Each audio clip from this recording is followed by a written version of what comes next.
So far done question 1 up to question 3. Now question 4a reads, at the end of the audit process, an auditor prepares an audit report expressing his opinion on the financial statements. As an auditor, summarize 4 matters that would include in the introductory paragraph of your audit report. 4 marks. Matters included in the introductory report. May 2021 question 4. Part A. Matters included. Matters included in the introductory paragraph. Matters included in the introductory paragraph of an audit report. Now, candidates, the introductory paragraph of an audit report has 3 purposes. Number 1, the paragraph makes a statement that the practitioner did an audit. Number 2, it lists all the financial statements that were audited, including the balance sheet, dates, and the accounting periods for the income statement and the cash flow statement.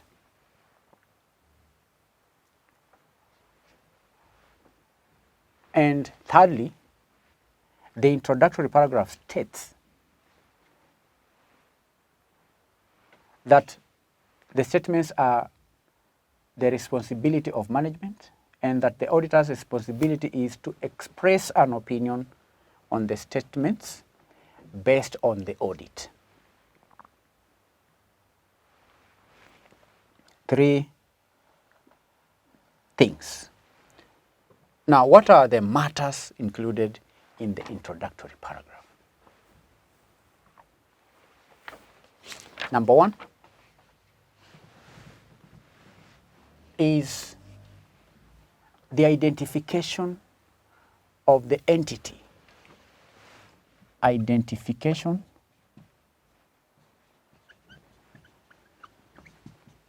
of the entity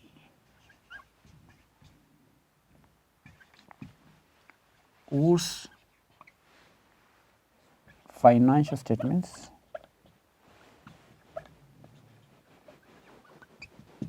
are audited or to be audited. Identification of the entity whose financial statements have been audited. The name or the identity of the organization that is being or that has been audited. Then there has to be a statement that the financial statements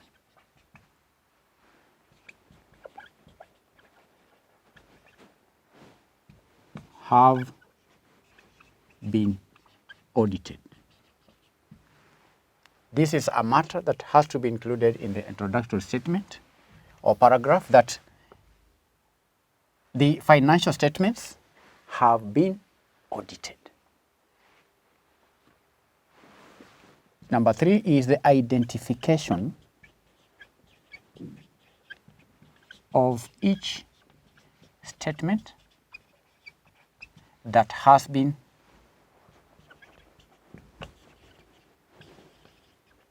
audited. The introductory paragraph must indicate the title of each statement that has been audited.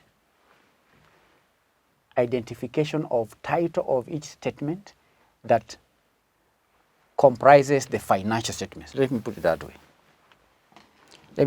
way. The identification, let me put it this way. The identification, to be precise, the identification of the title of each statement. Identification of the title of each statement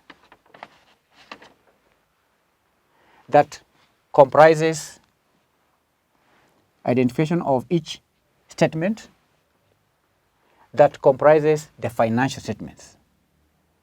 Statement that comprises the financial statements. Then there has to be reference to the summary, reference to the summary of the accounting policies.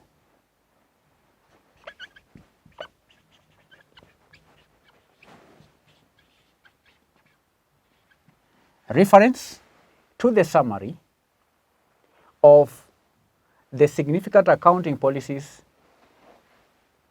and other explanatory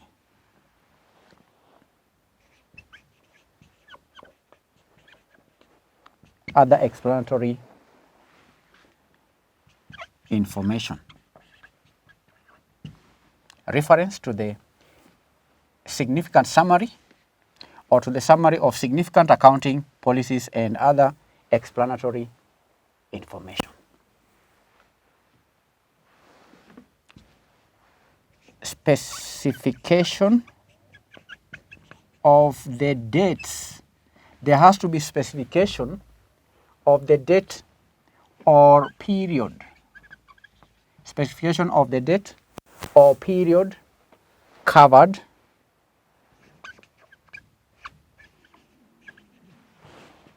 by each